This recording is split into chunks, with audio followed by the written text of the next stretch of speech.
ಅಭಿಮಾನಿ ಕನ್ನಡಿಗರೇ, ನಿಮಗೆ ಟಿಪ್ಪು ಸುಲ್ತಾನ್ ಹುಟ್ಟಿದ ಜಾಗ ಗೊತ್ತು? ನಿಮಗೆ ಹೈದರಾಲಿ ಗೋರಿ ಎಲ್ಲಿದೆ ಅಂತ ಗೊತ್ತು? ನಿಮಗೆ ಗೋಲ್ ಗುಂಬಜ್ ಯಾರು ಕಟ್ಟಿದ್ದಾರೆ ಅನ್ನೋದು ಕೂಡ ಗೊತ್ತು. ಹಾಗೆ ತಾಜ್ ಮಹಲ್ ಎಲ್ಲಿದೆ ಅನ್ನೋದು ಕೂಡ ಗೊತ್ತು. ವಿಪರ್ಯಾಸ ಅಂದರೆ ಕರ್ನಾಟಕವನ್ನು ಹುಟ್ಟು ಹಾಕಿದ, ಆಳಿದ ಹಾಗೂ ಕನ್ನಡದ ಕೀರ್ತಿಯನ್ನ ಇಡೀ ವಿಶ್ವಕ್ಕೆ ಸಾರಿ ಸಾರಿ ಹೇಳಿದ ಕನ್ನಡದ ಪುತ್ರ ಸಾಮ್ರಾಟ್ ವೀರ ಪುಲಕೇಶಿ ಹುಟ್ಟಿದ್ದು ಎಲ್ಲಿ? ಅವರ ನಿಜವಾದ ಹೆಸರು ಏನು? ಹೋಗಲಿ, ಅವರು ರಾಜ್ಯವನ್ನ ಹೇಗೆ ಕಟ್ಟಿದರು?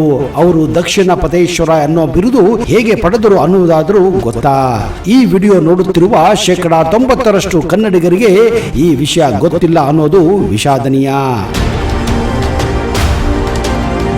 ಹೋಗಲಿ, ಹೋಗಿದ್ದು ಹೋಗಲಿ, ಮರೆತಿದ್ದು ಮರೆಯಲಿ. ಬನ್ನಿ, ಇವತ್ತು ಆ ಕೆಚ್ಚದ ವೀರನ ವೀರಗಾಥೆಯನ್ನ ನಿಮಗೆ ಹೇಳ್ತಾ ಇದ್ದೀನಿ.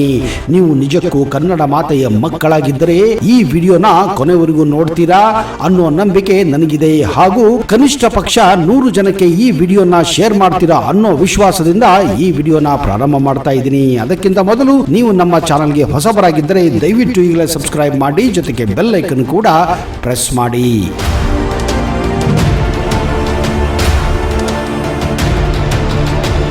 ನಮಸ್ಕಾರ ಸ್ನೇಹಿತರೆ, ನಿಮಗೆಲ್ಲ ಆತ್ಮೀಯ ಹಾಗೂ ಅದ್ದೂರಿ ಸ್ವಾಗತ. ಭಾರತ ಮುಕ್ಕಾಲು ಭಾಗ ಕನ್ನಡಿಗರು ಆಳುತ್ತಿದ್ದರು ಅಂದರೆ ನೀವು ನಂಬಲೇಬೇಕು. ಹೌದು, ಅವರೇ ಬಾದಾಮಿ ಚಾಲುಕ್ಯರು. ಬಾದಾಮಿ ಚಾಲುಕ್ಯರ ಹೆಸರು ಕೇಳಿದ ತಕ್ಷಣ ಥಟ್ಟನೆ ನೆನಪಿಗೆ ಬರೋದೇ ಇಮ್ಮಡಿ ಪುಲಕೇಶಿ. ಇವರ ಸಾಧನೆಯನ್ನೊಮ್ಮೆ ನೆನಪಿಸಿಕೊಂಡರೆ ಬಾಹುಬಲಿ ಚಿತ್ರಕ್ಕಿಂತಲೂ ಮಿಗಿಲಾದ ಚಿತ್ರ ನಮ್ಮ ಮುಂದೆ ಹಾದು ಹೋಗುತ್ತದೆ. ತನ್ನ ಪಟ್ಟಾಭಿಷೇಕ ಆದ ಮೇಲೆ ಹೆಸರು ಪುಲಕೇಶಿ ಎಂದು ಬದಲಾಯಿಸಿಕೊಂಡ ಎರೆಯನು ಚಾಲುಕ್ಯ ರಾಜರ ಮೊದಲನೆಯ ಕೀರ್ತಿವರ್ಮನ ಮಗನಾಗಿದ್ದನು. ಕೀರ್ತಿವರ್ಮನು ಕ್ರಿಸ್ತಿಶಕ 597ರಲ್ಲಿ ನಿಧನವಾದ ನಂತರ ಎರೆಯನು 9 ವರ್ಷ ಚಿಕ್ಕ ಬಾಲಕ. ಕೀರ್ತಿವರ್ಮನ ಸೋದರ ಮಂಗಳೇಶನು ಎರೆಯನು ವಯಸ್ಕನಾಗುವವರೆಗೂ ರಾಜಪ್ರತಿನಿಧಿಯಾಗಿ ರಾಜ್ಯದ ಆಡಳಿತವನ್ನ ವಹಿಸಿಕೊಳ್ಳುತ್ತಾನೆ. ಆವಾಗಲೇ ನೋಡಿ ಅವನ ತಲೆಯಲ್ಲಿ ಹೊಳೆಯಲು ಪ್ರಾರಂಭಿದ್ದು ಚಿತ್ರ ವಿಚಿತ್ರ ವಿಚಾರಗಳು. ಮಂಗಳೇಶನು ಸಮರ್ಥ ರಾಜ ಆಡಳಿತಗಾರನಾಗಿದ್ದನು. ರಾಜ್ಯವನ್ನ ವಿಸ್ತರಿಸುವುದನ್ನ ಮುಂದುವರಿಸಿದ್ದನು. ಎರೆಯನು ವಯಸ್ಸಿಗೆ ಬಂದಾಗ ಬಹುಶಃ ಅಧಿಕಾರದ ಆಸೆಯು ಮಂಗಳೇಶನು ಚಾಲುಕ್ಯ ಸಿಂಹಾಸನವನ್ನ ರಾಜಕುಮಾರ ಎರೆಯನಿಗೆ ನಿರಾಕರಿಸುತ್ತಾನೆ ಮತ್ತು ತನ್ನ ಮಗನನ್ನ ಉತ್ತರಾಧಿಕಾರಿಯಾಗಿ ಮಾಡಿ ತನ್ನ ವಂಶದ ಆಳ್ವಿಕೆಯನ್ನ ಶಾಶ್ವತವಾಗಿ ಮುಂದುವರಿಸಲು ಪ್ರಯತ್ನ ಮಾಡುತ್ತಾನೆ.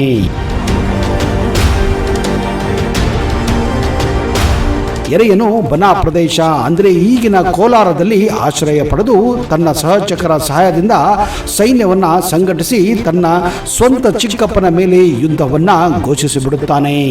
ಕಾರಣ, ಅವನಿಗೆ ಗೊತ್ತಾಗಿತ್ತು ತನ್ನ ಸ್ವಂತ ಚಿಕ್ಕಪ್ಪನೇ ತನಗೆ ಮೋಸ ಮಾಡುತ್ತಿದ್ದಾನೆ ಎಂದು. ಮಂಗಳೇಶನು ಯಲ್ಲಪಟ್ಟು ಸಿಂಬಿಗೆಯಲ್ಲಿ ನಡೆದ ಯುದ್ಧದಲ್ಲಿ ಪರಾಭವಗೊಳ್ಳುತ್ತಾನೆ ಹಾಗೂ ಸಾವನ್ನಪ್ಪುತ್ತಾನೆ.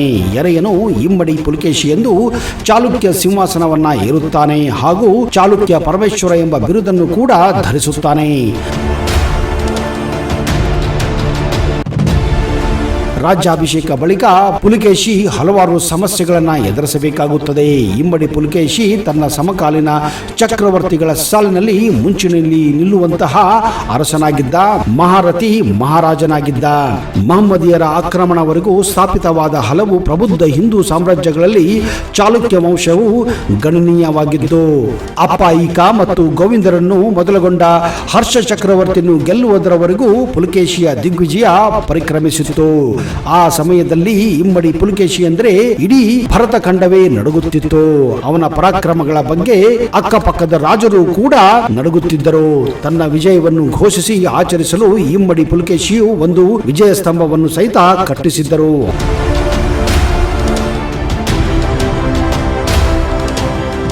ಆಗಿನ ಕಾಲಘಟ್ಟದಲ್ಲಿ ಪರಿಸ್ಥಿತಿ ಹೇಗಿತ್ತು ಅಂದರೆ, ಉತ್ತರ ಭಾರತದ ಅರಸರು ಸಾಕಷ್ಟು ಪ್ರಭಾವ ಹೊಂದಿದ್ದರು. ಅಂದಿನ ಕಾಲಕ್ಕೆ ಅತ್ಯಾಧುನಿಕ ಯುದ್ಧ ತಂತ್ರಗಳು ಅವರಿಗೆಲ್ಲ ಗೊತ್ತಿತ್ತು. ಆದರೂ ಪುಲಕೇಶಿ ತನ್ನ ಸುತ್ತಮುತ್ತಲಿನ ರಾಜ್ಯಗಳನ್ನು ಸೋಲಿಸಿದ ನಂತರ ಉತ್ತರ ಭಾರತದ ಕಡೆಗೆ ತನ್ನ ಗಮನ ಹರಿಸಿದ್ದನು. ಮಾಳ್ವರು ಹಾಗೂ ಗುರ್ಜರ ಪ್ರದೇಶವನ್ನು ಯುದ್ಧದಲ್ಲಿ ಗೆಲ್ಲುವ ಮೂಲಕ ಇಮ್ಮಡಿ ಪುಲಕೇಶಿ ಇತಿಹಾಸವನ್ನೇ ಬರೆದಿದ್ದರು. ಹೀಗೆ ಚಾಲುಕ್ಯರ ರಾಜ ಇಮ್ಮಡಿ ಪುಲಕೇಶಿಯ ಸಾಮ್ರಾಜ್ಯ ಗುಜರಾತ್ ತನಕ ಹರಡಿಕೊಂಡಿತ್ತು. ಮಾಡಿತು. ಈ ಮೂಲಕ ಕನ್ನಡಿಗರ ಸಾಮ್ರಾಜ್ಯ ಉತ್ತರ ಭಾರತಕ್ಕೂ ವ್ಯಾಪಿಸಿದ್ದು ಸ್ಪಷ್ಟವಾಗುತ್ತದೆ. ಹೀಗೆ ಕನ್ನಡ ನಾಡಿನ ಸಂಸ್ಕೃತಿ ಕಂಪನವನ್ನ ಹಲವು ಶತಮಾನಗಳ ಹಿಂದೆ ಇಡೀ ಭಾರತಕ್ಕೆ ಗೊತ್ತು ಮಾಡಿಕೊಟ್ಟಿದ್ದೇ ನಮ್ಮ ಹೆಮ್ಮೆಯ ವೀರಪುತ್ರ ಇಮ್ಮಡಿ ಪುಲಕೇಶಿ. ಚಾಲುಕ್ಯರ ದೊರೆಗಳಲ್ಲೇ ಇಮ್ಮಡಿ ಪುಲಕೇಶಿ ಅತ್ಯಂತ ಪ್ರಭಾವಶಾಲಿ ರಾಜನಾಗಿದ್ದರು. ಪುಲಕೇಶಿಯ ಗರ್ಜನೆಗೆ ಇಡೀ ಭಾರತದ ಘಟಾನುಘಟಿ ಸಾಮ್ರಾಜ್ಯಗಳೇ ಬೆಚ್ಚಿ ಬಿದ್ದಿದ್ದವು. ಅದರಲ್ಲೂ ದಕ್ಷಿಣ ಭಾರತದಲ್ಲಿ ಅಂದಿನ ಕಾಲಕ್ಕೆ ಹವಾ ಇಟ್ಟಿದ್ದ ಪುಲಕೇಶಿ, ಅದರಲ್ಲೂ ದಕ್ಷಿಣ ಭಾರತದಲ್ಲಿ ಮೆರೆಯುತ್ತಿದ್ದಂತಹ ಪಲ್ಲವರು ಪುಲಕೇಶಿ ಎದುರು ಸೋತು ಸುಣ್ಣಾಗಿದ್ದರು. ಬಲಾಢ್ಯ ಪಲ್ಲವರ ಮೇಲೆ ಎರಗಿದ್ದ ಪುಲಕೇಶಿಯು ಪಲ್ಲವರ ರಾಜಧಾನಿ ಕಂಚಿ ಬಿಟ್ಟು ಬಹುಪಾಲು ರಾಜ್ಯವನ್ನ ವಶಪಡಿಸಿಕೊಂಡಿದ್ದರು. ಇದು ಪುಲಕೇಶಿಯ ಜೀವನದಲ್ಲಿ ಕಂಡ ರೋಚಕ ತಿರುವು. ಅಲ್ಲಿಂದ ವೈರಿಗಳ ವಿರುದ್ಧ ಪುಲಕೇಶಿ ಗರ್ಜನೆ ಜೋರಾಗಿತ್ತು.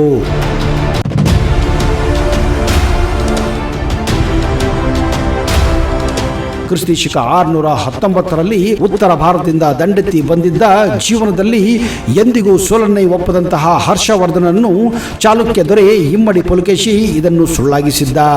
ಲಕ್ಷೋಪ ಸಂಖ್ಯೆಯಲ್ಲಿ ಸೈನ್ಯರು, ಸಾವಿರಾರು ಆನೆಗಳು, ಸಾವಿರಾರು ಹಡಗು ಹೊಂದಿದ್ದಂತಹ ನೌಕಾದಳವನ್ನೇ ಹೊಂದಿದ್ದ ಹರ್ಷವರ್ಧನ ಸಾಮ್ರಾಜ್ಯ ಆಗಿನ ಸಮಯದಲ್ಲಿ ಉತ್ತರ ಭಾರತವನ್ನ ಆಳುತ್ತಿತ್ತು. ಹರ್ಷವರ್ಧನನಿಗೆ ಯುದ್ಧದ ಸನ್ನಿವೇಶವನ್ನು ಚೈನಾದ ಪ್ರಸಿದ್ಧ ಯಾತ್ರಿಕ ಹ್ಯುಯಾನ್ ಸಾಂಗ್ ಕಣ್ಣು ಕಟ್ಟುವಂತೆ ವಿವರಿಸುತ್ತಾರೆ. ನರ್ಮದಾ ತೀರದಲ್ಲಿ ನಡೆದ 21 ದಿನಗಳ ಯುದ್ಧದಲ್ಲಿ ಸೈನಿಕರ ರುಂಡಗಳು ಚಂಡಿನಂತೆ ಉರುಳಿದ್ದವು. ಈತನ ಯುದ್ಧ ನೈಪುಣ್ಯತೆ ಕಂಡು ಸ್ವತಃ ಹರ್ಷವರ್ಧನೇ ಹವ್ವಾರಿದ್ದ ಎಂದು ಹ್ಯುಯಾನ್ ಸಾಂಗ್ ವಿವರಣೆ ನೀಡಿದ್ದಾರೆ. ಈತನ ಶೌರ್ಯಕ್ಕೆ ಮಣಿದ ಹರ್ಷವರ್ಧನ ಸಂಧಾನಕ್ಕಾಗಿ ಬಂದಾಗ ಸ್ವತಃ ಇಮ್ಮಡಿ ಪುಲಕೇಶಿ ವಿರೋಧಿ ಹರ್ಷವರ್ಧನಿಗೂ ರಾಜ ಮರ್ಯಾದೆ ನೀಡಿ ಗೌರವವನ್ನ ನೀಡಿದ್ದರು. ಈತನ ಹೃದಯ ವೈಶಾಲ್ಯತೆಯನ್ನು ಕಂಡ ಸ್ವತಃ ಹರ್ಷವರ್ಧನ ಇಮ್ಮಡಿ ಪುಲಕೇಶಿಗೆ ದಕ್ಷಿಣ ಪತೇಶ್ವರ ಎಂಬ ಬಿರುದು ಕೂಡ ನೀಡಿದ್ದನು.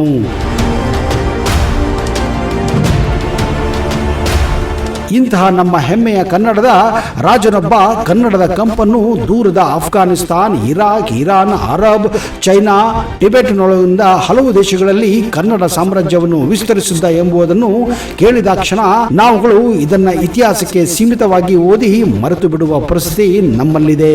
ಚಾಲುಕ್ಯ ರಾಜ ಇಮ್ಮಡಿ ಪುಲಕೇಶಿ ಬದಾಮಿಯಲ್ಲಿ ಮಹಾಮಲ್ಲ ಪಲ್ಲವರ ಜೊತೆ ಹೋರಾಡುತ್ತಾ ಒಂದು ಯುದ್ಧದಲ್ಲಿ ವೀರಮರಣವನ್ನ ಒಪ್ಪುತ್ತಾರೆ.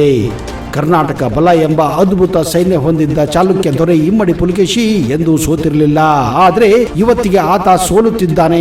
ಸ್ವತಃ ಕರ್ನಾಟಕದ ರಾಜ್ಯದವರೇ ಆದ ನಾವುಗಳೇ ಅವನನ್ನ ಮರೆತಿದ್ದೇವೆ. ಇಮ್ಮಡಿ ಪುಲಕೇಶಿಯನ್ನು ನೆನಪಿಸಿ ಆತನ ಸಾಧನೆಯನ್ನು ಮುಂದಿನ ಪೀಳಿಗೆಗೆ ತಲುಪಿಸಬೇಕಾಗಿದ್ದು ನಮ್ಮೆಲ್ಲರ ಆದ್ಯ ಕರ್ತವ್ಯ ಹಾಗೂ ಜವಾಬ್ದಾರಿಯಾಗಿದೆ.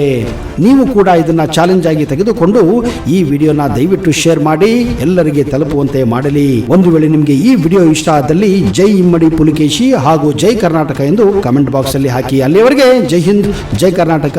ನಿಮಗೆಲ್ಲ ಒಳ್ಳೆಯದಾಗಲಿ.